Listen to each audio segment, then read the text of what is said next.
Assalamualaikum. Halo sobat semua. Selamat datang di MSLB Channel.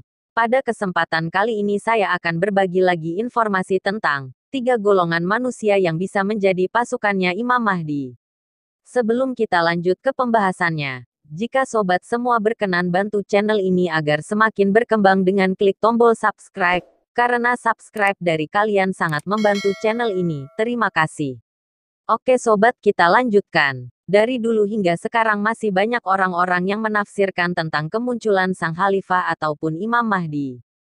Tetapi semua yang ditafsirkan oleh banyak orang belum juga terbukti kebenarannya sampai saat ini. Karena banyak dari hadis-hadis yang menjelaskan tentang Imam Mahdi, tentang ciri-cirinya, masa munculnya serta tempat bayatnya. Namun tidak semua hadis tersebut bisa kita jadikan landasan atau dalil. Terlebih sekarang banyak sekali kelompok atau individu yang mengatasnamakan diri mereka sebagai Al-Mahdi ataupun Imam Mahdi. Jadi kebenaran tentang kemunculan Sang Khalifah ataupun Imam Mahdi, hanyalah bisa kita ketahui atas petunjuk dari Allah Subhanahu wa Ta'ala. Karena setiap masanya seorang khalifah yang menjadi utusan Allah tidak banyak orang yang bisa mengetahuinya. Begitupun dengan kemunculan seorang khalifah di zaman sekarang ini yang diberi gelar sebagai Al-Mahdi, hanya sedikit orang yang bisa mengetahuinya. Begitupun dengan golongan orang-orang yang bisa menjadi pasukannya Imam Mahdi. Saya bukanlah orang yang pintar dan saya bukanlah ahli fikih ataupun ahli hadis. Menurut penjelasan ulama, yang bisa menjadi pasukannya Imam Mahdi ada 3 golongan. Yang pertama adalah golongan orang-orang ahli Al-Quran, yaitu para hafiz dan pembaca Al-Quran yang senantiasa menghabiskan waktunya untuk Al-Quran. Yang kedua adalah golongan orang-orang ahli dakwah, yaitu orang-orang yang senantiasa berdakwah di jalan Allah, yang menghabiskan waktunya untuk mengajarkan agama Allah ke berbagai daerah. Yang ketiga adalah golongan orang-orang ahli zikir, yaitu orang-orang yang siang dan malam selalu berzikir dan membesarkan nama Allah Subhanahu wa Ta'ala.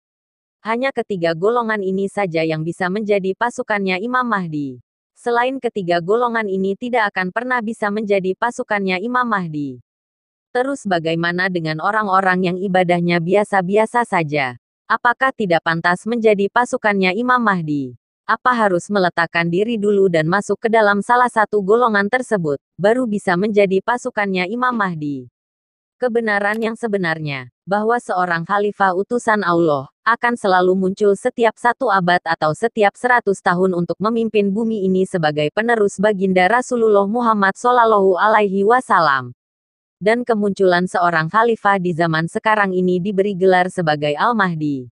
Yang pantas disebut sebagai khalifah utusan Allah, adalah manusia yang di dalam dirinya mewarisi roh kerasulan, dan jelas nasab atau silsilah-silsilah keturunannya sampai kepada Rasulullah.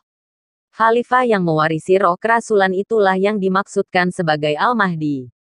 Sepengetahuan saya, bahwa orang-orang yang sudah menjadi pasukannya Imam Mahdi saat ini, adalah banyak dari orang-orang yang ibadahnya biasa saja, dan dari orang-orang yang dulunya sering melakukan perbuatan dosa, yang sudah diberikan petunjuk dan hidayah oleh Allah Subhanahu wa Ta'ala. Sehingga orang-orang tersebut mau bertaubat dengan sungguh-sungguh. Dan atas petunjuk dan hidayah dari Allah Subhanahu wa Ta'ala, orang-orang tersebut bisa berjumpa dengan Imam Mahdi, dan sampai bisa menjadi pasukannya Imam Mahdi. Atas bimbingan dan tuntunan dari Sang Khalifah ataupun Imam Mahdi, orang-orang tersebut semuanya bisa menjadi ahli zikir.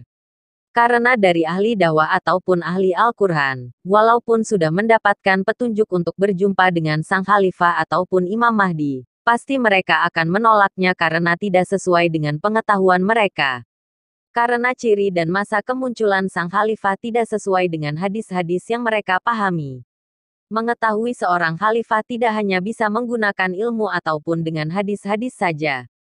Karena banyak dari hadis-hadis yang berkisah tentang kemunculan Imam Mahdi, sebagian besarnya adalah hadis doif karena banyak diriwayatkan oleh beberapa orang yang bermasalah. Al-Mubarakfuri dalam Tuhfatul Awadzi-nya menjelaskan, bahwa kebanyakan hadis yang berkisah tentang Imam Mahdi tidak bisa dipertanggungjawabkan kesahihannya. Karena hadis-hadis tersebut diriwayatkan oleh beberapa orang yang bermasalah, dan tidak memenuhi kriteria-kriteria perawi yang dapat diterima periwayatan hadisnya. Hadis-hadis yang berkaitan dengan kemunculan Imam Al-Mahdi banyak sekali, tetapi sebagian besarnya adalah hadis doif. Munculnya Imam Mahdi menjadi salah satu tanda akan datangnya kiamat. Rasulullah Shallallahu Alaihi Wasallam pernah menyebutkan dalam sabdanya bahwa keluarnya Al-Mahdi adalah tanda kiamat besar disertai dengan tanda-tanda yang lain. Namun pada kenyataannya hadis-hadis tentang Imam Mahdi ini tidak kita temukan dalam kitab sahih baik sahih Bukhari maupun sahih Muslim. Malahan hadis tentang Imam Mahdi ini lebih banyak diriwayatkan dalam kitab Sunan, dan di luar kitab hadis 6 yang diakui. Di sini saya tidak bermaksud untuk merendahkan siapapun dan tidak bermaksud menghina siapapun. Tetapi di sini saya hanya berbagi informasi apa adanya sesuai apa yang saya ketahui. Mengetahui sang khalifah ataupun Imam Mahdi hanyalah bisa diketahui atas petunjuk dari Allah Subhanahu wa Ta'ala.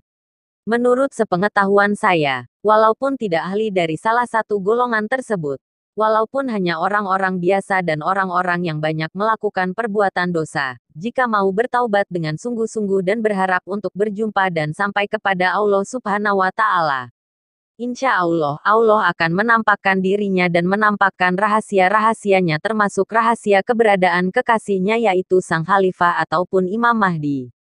Sehingga siapa saja bisa menjadi pasukannya Imam Mahdi.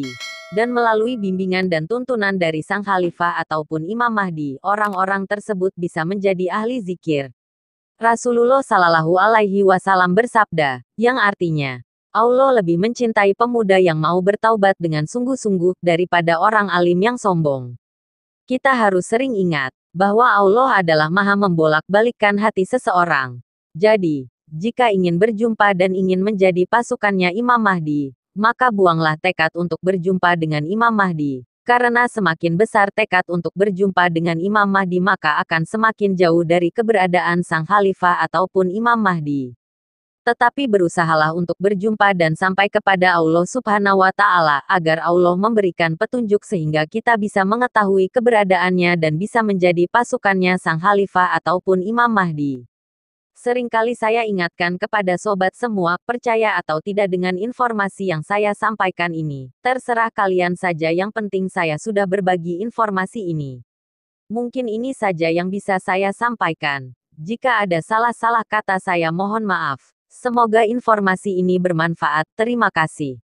Wallahu a'lam bishawab. Wassalamualaikum warahmatullahi wabarakatuh. Salam MSLB Channel.